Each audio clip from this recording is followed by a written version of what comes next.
How do I prevent Japanese fruit flies in my cherry tree? I have little buds and I've sprayed them a few times, but it's been raining a lot. Should I do it every day for 7 to 10 days? And this is from Nora from Washington State. Wow. Right. Well, they have good climate Wonderful for growing climate. cherries. Lovely. Right. So how can we help her? She wants to prevent the old Japanese fruit flies in her cherry tree. What do you think? Well, you know, you need to go to your local Cooperative Extension Service because they probably have local information on disease and bugs.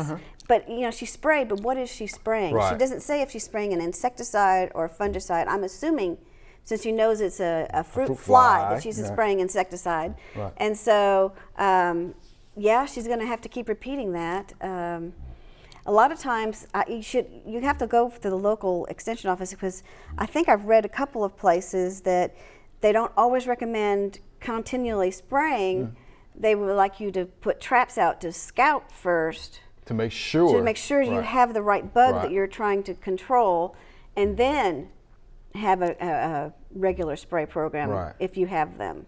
And they probably have a spray guide in their publication. They probably do. Just like we have one. We have one for here. 4 cherries, and it will tell you to use, you know, said product. Yes. Which would probably be a little different from what they're going to spray there, maybe. Maybe, I don't know. But yeah, having that publication from the Extension Service there would give her the information that she needs. Yes. For sure, because I know for us in this area, it's going to say malathion, permethrin, you know, the pyrethroids is what it's going to say. Carbaryl is something else that's also recommended for our area. Yeah. But again, good point.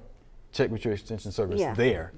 Because they'll have the information that you want, because you know, cherries grow well in your area, and I'm sure there's a lot of information at the Extension Service in your local area. Yeah, and also be cautious about not spraying them, the blooms when they're in bloom.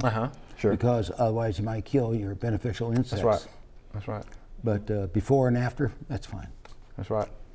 Yeah, and it will tell you, of course, on the label when you need to spray those. Okay. It'll say 7 to 10 or whatever the case may be. If it rains in between one of those treatments, you probably have to get back out there and spray again. Yes. All right. So this brings up the always kind of constant comment. Read the directions. You got to read the label. I always say that. You got to read the label. So thank you for the question, Ms. Nora. And yeah, again, this is a plug for the Extension Service. We both work for Extension. Do check with your Extension Service there. They will have the information for you. Hope you enjoyed the video. We would love to get more questions from you. So be sure to leave us some comments.